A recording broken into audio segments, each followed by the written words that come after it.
Hey guys, it's your girl Nothing But Trouble 1220. I'm back with, I believe, days 15 and 16 of my 30-day countdown to my 30th birthday.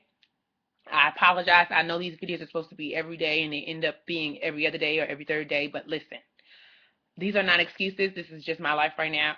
It's the last week of classes. Next week is finals.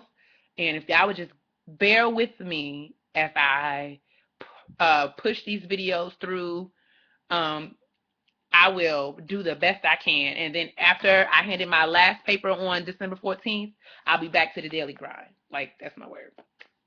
But in any case, let's go ahead. I'm going to get in. I apologize for missing yesterday. I came home from class. I got caught up in catfish. And then I started doing work. And before I realized it was midnight, so it was like, why would I do a video? Blah, blah, blah. I mean, I guess I could have, but I didn't. I wanted to go to bed because I had a long day today. But that's neither here nor there. So to make up for yesterday's video, I haven't forgotten about the questions that you guys left in my comments for the days 5 and 6 video. So I'm going to answer two questions. The first comes from ELI 1188 or Eli 1188. Hey, how are you? Thanks for sending your question in. Your question is, you would like some advice on how to balance doing classwork along with writing your thesis and maintaining some sort of social life in graduate school. And you claim that I'm the reason why you decided to continue your education after undergrad. That's baloney, honey. I don't take that. That's your business. Now, if you were inspired to pursue your education, because of the things that you either read on my website or things you heard me saying, that's all good and gravy. But, graduate school is an acquired taste. I tell everybody that now. But I'm glad that you're doing it, and I'm glad that you made the decision to go. So I'm going to try to get you through this hump.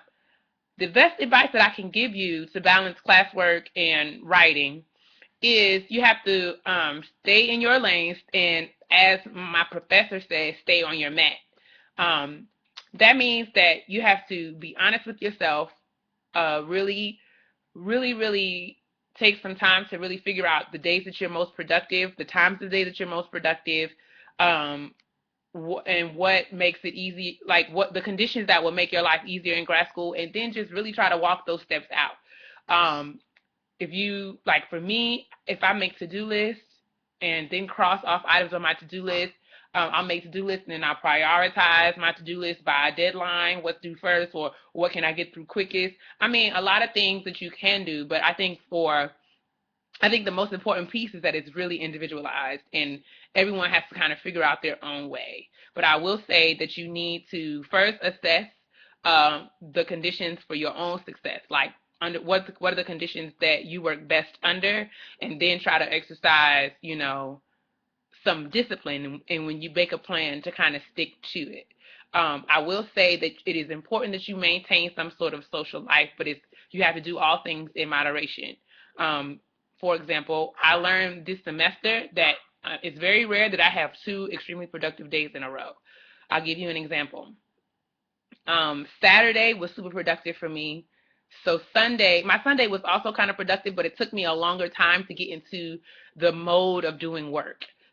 So that's why it's helpful for me to prioritize my to-do list by deadline, because if I focus on what's due right away first and get that out of the way, then I know that I have more time to devote to the things that are due later on, if that makes sense. So learn little tricks about yourself, like if you work best in the morning versus after you get off of work, or if you work better at night burning the midnight oil, or you need to go to bed and get up at the butt crack of dawn and do your work. Like, that's kind of stuff you need to do. But it is very important that you learn those things and make a plan and stick to it. And thirdly, take breaks, rest your body, rest your brain. But like I said, do all those things in moderation. So I hope that's helpful to you, and I wish you a good end of semester. The next question is from Brianna Kennedy. Hey, girl, hey. Brianna would like to know if I think that Brianna, let me say this. Brianna asked a whole slew of questions, so I just picked one that I will address in this video, and if I have time or days left in the countdown, I will get to your questions, all the questions that you left in the comments, Brianna, later on. But this is the one I picked for today. Brianna wants to know if I think that humans are naturally monogamous, given all of the cheating male and female, evidence that suggests that we are not. naturally monogamous? And is it within our nature to be with one person until death do us part? And if I believe that we have soulmates or just people that we're compatible with. So Brianna asked like a million questions in one, but I'm going to try my best to succinctly answer this. Do I believe that we have a soulmate or one person that we're supposed to be with? Yes. I happen to be a Christian, which I'm sure that you probably know, and I happen to believe that God creates people who are specifically designed to meet the needs of the person that they're supposed to be with. And it may take time and a little trial and error for us to get to that person, but as far as a soulmate or the person that God has designed for you to have, I do believe that that is in the cards for all of us. I do believe that, first of all, I'll say this.